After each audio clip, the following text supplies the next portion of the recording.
circulation du chi et de son contrôle n'est pas une question d'âge, mais une question de pratique permanente qui mène à la capacité de transformer la paix intérieure en force extérieure. Les plus jeunes disciples du monastère l'apprennent dès le début de leur formation. En voici la preuve avec cet exercice.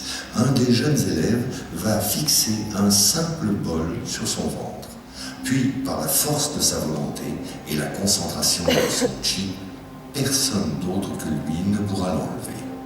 Regardez la façon dont ce jeune élève du monastère concentre son énergie et comme il la dirige vers sa paroi abdominale.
Afin de démontrer aux maîtres les progrès réalisés dans la maîtrise du chi, les moines ont développé des exercices incroyables qui prouvent leur insensibilité à la douleur et leur chemin vers l'invulnérabilité. Ce sont les exercices du Qigong dur. C'est sans crainte et sans hésitation, mais avec concentration qu'ils s'engagent à exécuter les exercices pour lesquels ils se sont entraînés durant tant d'années. Pendant les minutes qui suivent, vous allez voir comment il est possible de repousser les limites physiques durant un court instant. Comment le corps humain est capable de supporter ces épreuves et de les vivre sans blessure aucune. Observez bien la préparation des maîtres du Qigong. Voyez comme ils puisent l'énergie de la terre et du ciel et comme ils renforcent leur corps. Ils concentrent l'énergie de leur chi dans leur corps et la dirigent vers l'endroit qui doit devenir invulnérable et insensible à la douleur.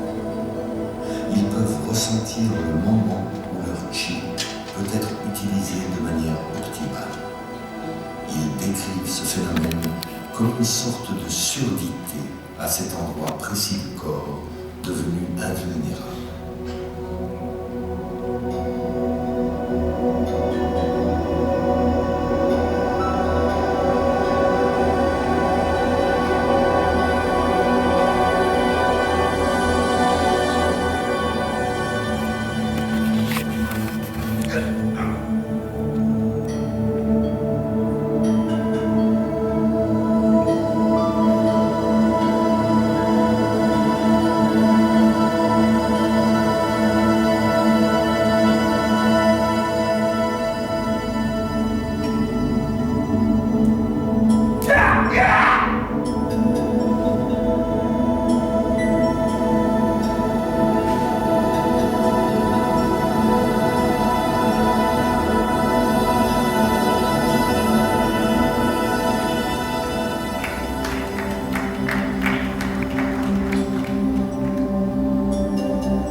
Comment un maître de Kung-Fu arrive-t-il à se dépasser et à surpasser ses adversaires?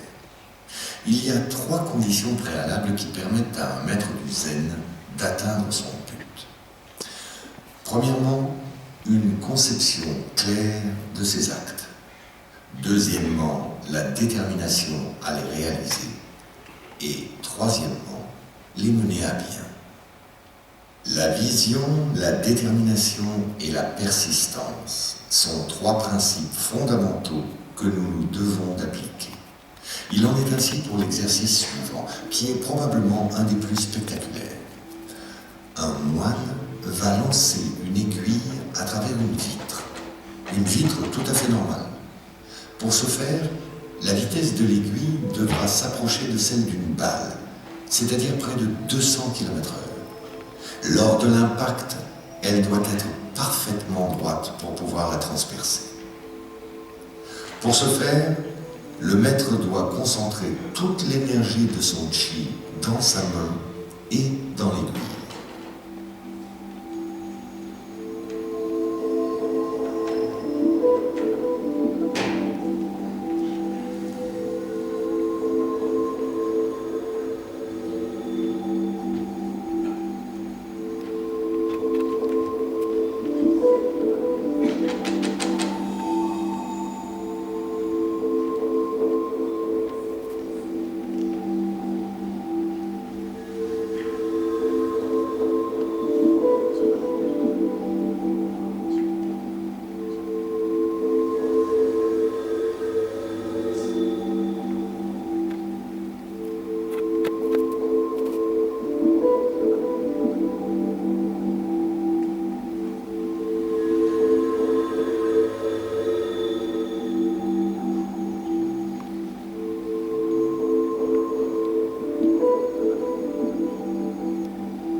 Avant que les moines ne quittent le monastère pour répandre le message du zen à travers le monde, ils doivent passer un examen en présence de tous leurs congénères du monastère.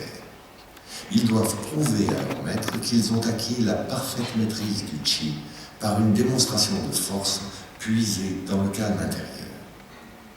Ils devront ainsi maîtriser les 18 armes, contrôler leur chi et avoir assimilé les préceptes de Tamo. Ce n'est qu'après cette ultime démonstration qu'ils pourront franchir la porte du temple de Shaolin.